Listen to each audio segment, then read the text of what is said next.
Sophie se moquait ouvertement de la croix du garde, la traitant de simple bibelot sans valeur, mais au moment où elle l'arracha de son cou, elle découvrit trop tard que la foi était bien plus qu'un simple ornement. La lumière de l'après-midi étirait de longues ombres sur les jardins du château de Versailles alors que le garde Laurent se tenait fièrement à son poste dans son uniforme écarlate et sa casquette impeccable. Bien que son rôle fût essentiellement cérémonial et admiré par de nombreux visiteurs, rares étaient ceux qui savaient qu'il avait accompli 2 tournées en zone de conflit. Sa posture était irréprochable au dos droit, épaules bien alignées, regard fixé droit devant lui avec une détermination tranquille tandis qu'une petite croix en argent suspendue à une chaîne, discrètement accrochée à son col, captait de temps en temps la lumière.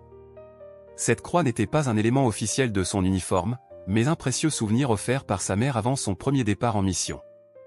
Elle l'avait accompagné durant de violents échanges de tirs et lors de la perte de camarades, lui rappelant silencieusement sa force intérieure pendant les moments les plus sombres.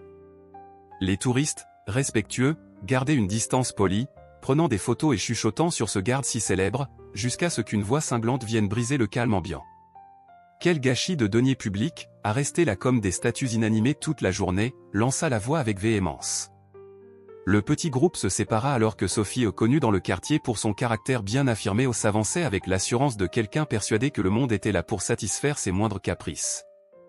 Vêtue d'un tailleur beige impeccable, ses cheveux soigneusement coiffés et ses lunettes de soleil de marque ajoutaient à son allure imposante. Même par temps nuageux, son style soigné et sa manucure française éclatante attiraient tous les regards tandis qu'elle faisait un geste désinvolte en direction du garde. Antoine, son fils, tenta de l'arrêter d'une voix hésitante, « Maman, s'il te plaît ». Tout en se recroquevillant, le visage marqué par une timidité habituelle. Sophie ne l'écoutait pas et plissa les yeux en fixant le garde Laurent. « Regarde-le, là, debout comme un robot. Est-ce vraiment censé nous impressionner ?» lança-t-elle assez fort pour que les personnes autour puissent entendre. Puis, son regard se posa sur la croix brillante accrochée à son col, et un rictus méprisant se dessina sur ses lèvres, nourri par des rançayures anciennes envers la religion. « Tiens, regarde donc, se moqua-t-elle, non seulement il se prend pour un soldat, mais en plus il exhibe sa foi. C'est complètement absurde. » Laurent resta immobile, son calme apparent masquant une brève alerte en repérant la tonalité hostile qui lui rappelait les dangers qu'il avait déjà affrontés à l'étranger. L'attitude agressive de Sophie réveilla en lui des signaux d'alarme, semblables à ceux ressentis lors de patrouilles dans des régions instables. Tandis qu'elle s'approchait un peu trop, ses yeux flamboyaient d'hostilité envers le symbole religieux accroché à sa poitrine, et son parfum onéreux ne parvenait pas à dissimuler l'amertume de ses mots. Tradition ridicule, uniforme ridicule et maintenant superstition ridicule, marmonna-t-elle assez fort pour que chacun entende. Le visage d'Antoine devint rouge alors que l'attention se portait sur la scène. La réprobation publique de sa mère à l'égard de la religion était en train de dégénérer en spectacle, et elle avait choisi pour cible un homme qui ne pouvait tout simplement pas s'éclipser. Sophie contourna le garde Laurent comme une prédateur scrutant sa proie, ses yeux ne se détournant jamais de la croix en argent. « Tu sais ce qui me dérange vraiment dans la religion » déclara-t-elle devant l'assemblée, transformant la cour du château en sa propre scène. « C'est qu'elle envahit tous les domaines, l'éducation, la politique, l'armée. Partout. » S'approchant de Laurent pour gêner la prise de vue des touristes, elle lui demanda d'un ton moqueur, « N'y a-t-il aucune règle qui interdit de propager ta propagande religieuse en service ?» Le garde, restant stoïque, ne détourna pas son regard, sa formation l'ayant préparé à rester impassible, même face à une intrusion aussi intrusive. La croix étincela de nouveau brièvement sous les rayons du soleil, projetant un éclat argenté sur son uniforme. « Quoi, tu ne peux pas défendre ton petit bijou magique ?» se moqua Sophie, ajoutant avec un sourire sarcastique, « Ou peut-être sais-tu que ce n'est qu'une couverture pour des hommes adultes trop effrayés par la réalité. » Quelques touristes échangèrent des regards inquiets, tandis qu'une famille avec de jeunes enfants s'éloignait discrètement, l'atmosphère passant de l'admiration à l'inconfort.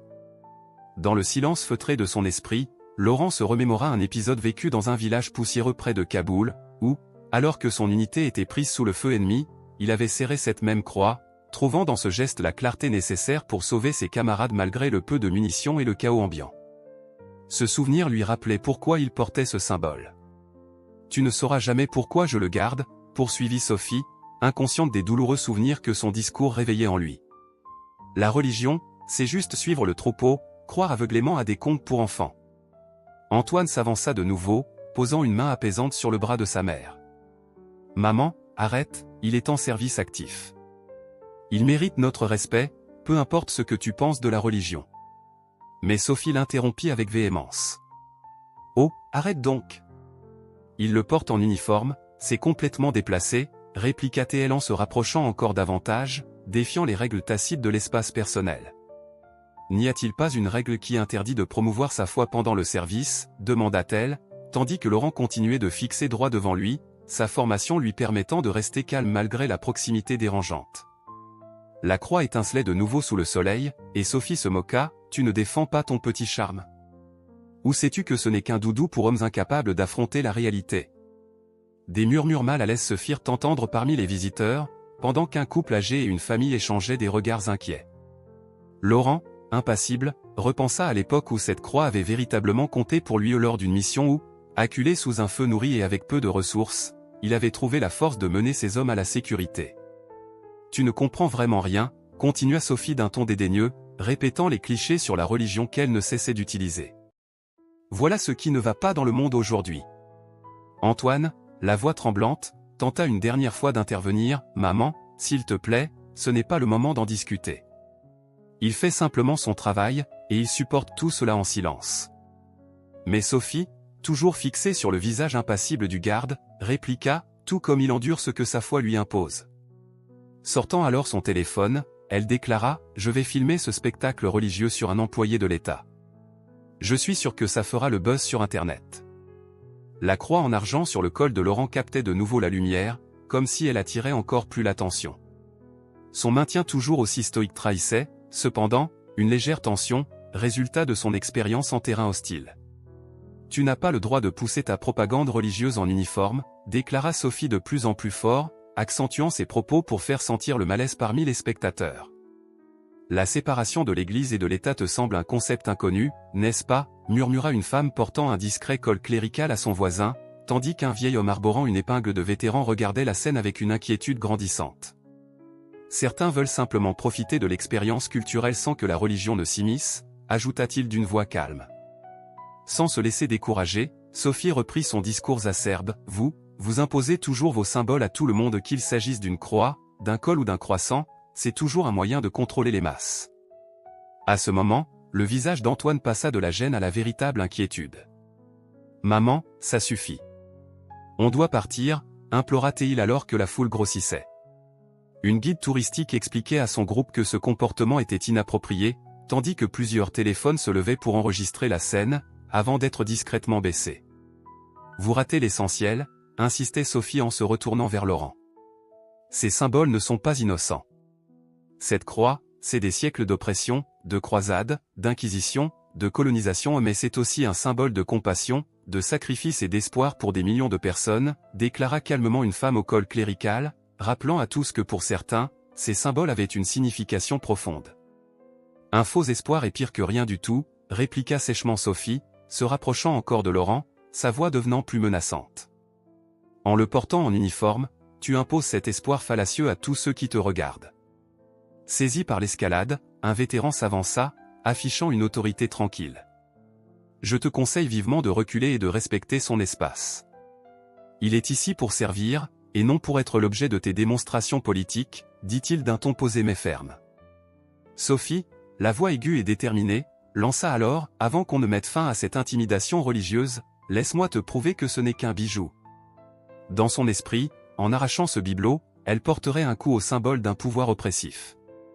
D'un geste rapide, sa main se dirigea vers le cou de Laurent, ses doigts tendus pour attraper la croix en argent. À cet instant suspendu, des murmures de stupeur parcoururent la foule, et plusieurs personnes reculèrent instinctivement.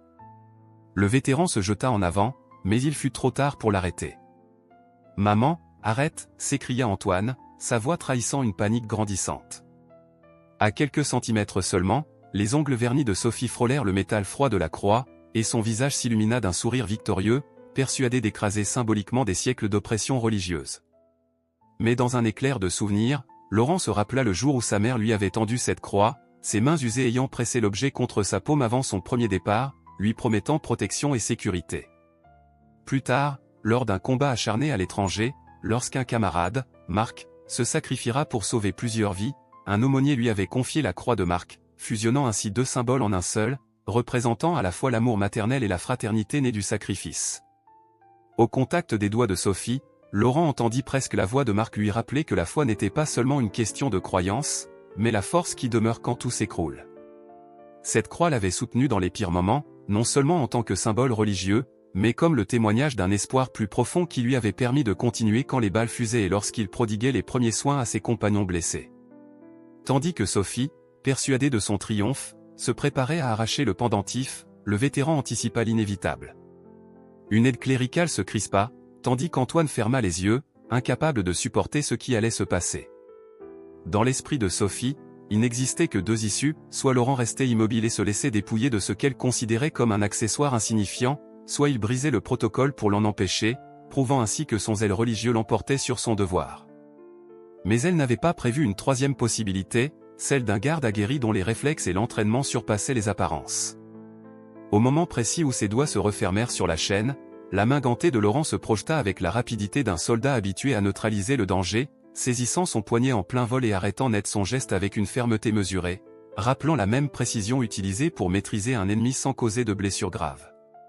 Le temps sembla suspendu dans la cour alors que tout se figeait, même les oiseaux paraissaient avoir arrêté leur chant. La bouche de Sophie s'ouvrit en une expression de stupéfaction, son arrogance se figeant en un regard incrédule. La croix continuait de pendre, captant les derniers rayons du soleil, intacte. Un murmure parcourut la foule, soulignant qu'en 8 ans de service, malgré maintes provocations, Laurent n'avait jamais enfreint le protocole. Il avait enduré la pluie, la chaleur, les plaisanteries d'enfants, toujours avec une maîtrise parfaite. Pourtant, cet incident était différent, ce n'était pas une question d'uniforme ou de règles, mais de quelque chose de bien plus personnel et sacré. Le regard de Laurent, jusque-là fixé sur l'horizon, se tourna enfin vers Sophie. Dans ce regard, il n'y avait ni colère ni haine, seulement la sérénité déterminée d'un homme ayant fait face à de véritables dangers. « Vous ne toucherez pas à cette croix », déclara-t-il calmement, sa voix posée dégageant l'autorité d'un chef de combat. La stupeur qui envahit la foule était presque palpable. Le sourire triomphant de Sophie se mua rapidement en une indignation farouche lorsqu'elle leva la main, semblant vouloir le gifler. « Comment oses-tu » s'exclama-t-elle en tentant de se dégager de son emprise. « Lâche-moi, c'est une agression. » La prise de Laurent ne se resserra ni ne faiblit, demeurant parfaitement équilibrée, fruit d'un entraînement rigoureux. Lorsqu'il reprit la parole, sa voix, calme et résonnante dans le silence ambiant, expliqua « Ce que vous venez de tenter est une agression. Interférer avec un garde en service est une infraction grave. » Ses yeux ne quittaient pas les siens, directs et implacables, mais ses mots n'étaient pas empreints de colère.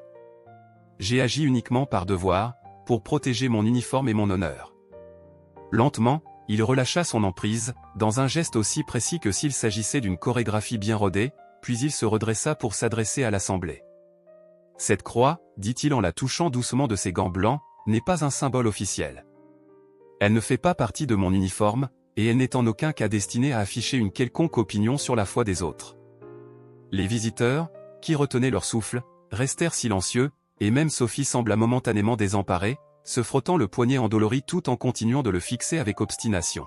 « Cette croix m'a été offerte par ma mère avant mon premier départ en mission, » poursuivit Laurent, la voix lourde de souvenirs. « Il y a 8 ans, je l'ai vue briller sous le soleil au moment même où notre avion de transport décollait, sans savoir que certains d'entre nous ne rentreraient jamais. Quelques touristes baissèrent la tête en signe de respect, tandis qu'un vétéran dans la foule se redressa, conscient du lien tacite entre anciens combattants. 4 mois après le début de cette mission, mon meilleur ami, Marc, s'est jeté sur un engin explosif pour en sauver 3 autres. Lorsqu'on a récupéré son corps, nous avons trouvé sa croix, légèrement pliée mais intacte. Plus tard, un aumônier me l'a confié, fusionnant ainsi nos 2 symboles en un seul rappel de sacrifice, de fraternité et de foi. » Sophie ouvrit la bouche pour répliquer, mais Antoine posa une main ferme sur son bras, suppliant qu'elle se taise pour une fois. « Vous appelez ça un simple bijou ?» dit Laurent en la regardant droit dans les yeux, « Peut-être que pour vous, c'est insignifiant, mais pour moi, c'est 8 années de service, le souvenir d'amis partis trop tôt, la force que j'ai trouvée quand nous étions encerclés sous le feu ennemi, et l'espoir qui m'a soutenu pendant ma rééducation après avoir été blessé. » Il désigna alors le château majestueux en arrière-plan. « Mon uniforme représente mon devoir envers la nation, mais cette croix représente ce qui m'a permis de tenir quand le devoir seul ne suffisait pas. » Un léger hochement d'approbation passa entre Laurent et la femme au col clérical, dont l'expression traduisait une compréhension sincère. « Je respecte votre droit de croire ou de ne pas croire, » ajouta-t-il calmement, « et cette liberté est justement l'un des principes que j'ai juré de défendre. Mais cette liberté ne vous donne pas le droit d'imposer vos opinions par la force, que ce soit en retirant un symbole religieux ou en forçant vos convictions aux autres. Il se redressa, la lumière du soleil projetant une longue ombre derrière lui. Vous avez tout à fait le droit d'avoir vos opinions sur la religion, mais vous n'avez pas le droit de les imposer physiquement aux autres. À ce moment, des agents de sécurité en uniforme apparurent, se positionnant avec professionnalisme autour de Sophie. L'ironie, reprit Laurent d'un ton posé, c'est que la même liberté qui vous permet de critiquer la religion protège aussi le droit d'autrui à l'exprimer. Il ajouta, j'ai passé 8 ans à défendre les deux, même au prix de grands sacrifices, et je le referai sans hésiter, car une société qui ne protège que les opinions populaires n'est pas vraiment libre. Reprenant sa posture cérémoniale, les yeux fixés droit devant lui, Laurent déclara d'une voix claire pendant que Sophie reprenait de l'acrimonie, c'est inacceptable. Il m'a touché, c'est ça, la vraie agression. Une agente senior, au visage marqué par les années, intervint calmement, tentait de toucher un garde où son uniforme est strictement interdit par la loi, et plusieurs témoins ont observé vos agissements. Sophie insista, ce n'était pas pour des raisons personnelles, c'était pour dénoncer de la propagande religieuse sur un uniforme d'État. Mais ne trouvant aucun soutien dans la foule, Antoine s'avança, le visage partagé entre embarras et résignation. « Je suis désolé pour le comportement de ma mère, dit-il doucement, nous acceptons l'avertissement. » Un agent masculin expliqua alors patiemment, vous êtes en France, et essayez d'enlever quoi que ce soit d'un garde relève d'une infraction protégée par la loi militaire. Une agente ajouta, vous avez le choix, subir des poursuites formelles ou partir immédiatement avec un avertissement. Antoine intervint rapidement, on prendra l'avertissement et on partira. Le regard suppliant posé sur sa mère, il murmura, maman, s'il te plaît, ça ne vaut pas qu'on passe la nuit en prison. Après un court instant, Sophie se résigna, très bien, mais je porterai plainte pour persécution religieuse. Accompagnés par les agents, ils furent escortés hors des lieux. Alors qu'ils s'éloignaient, les protestations de Sophie s'estompaient peu à peu. Juste avant d'atteindre le portail, elle jeta un dernier regard en arrière vers Laurent, qui avait repris son poste avec une sérénité inébranlable. Un éclair d'incertitude traversa son visage, peut-être le premier doute dans sa certitude absolue. La croix en argent brilla une dernière fois avant qu'elle ne disparaisse de la vue. À cet instant, la question se posa, si vous étiez à la place de Laurent, auriez-vous enfreint le protocole pour défendre ce qui vous tenait à cœur, ou auriez-vous respecté votre devoir, quel qu'en soit le prix? Nous jugeons souvent les symboles et les croyances des autres sans jamais essayer de comprendre leur signification profonde. Quand avez-vous pris le temps d'apprendre ce que signifie réellement la foi d'autrui au lieu de supposer que vous connaissez déjà la vérité? Cette histoire nous rappelle qu'au-delà de l'apparence publique d'un symbole se cache souvent une histoire personnelle de courage, de sacrifice et d'honneur.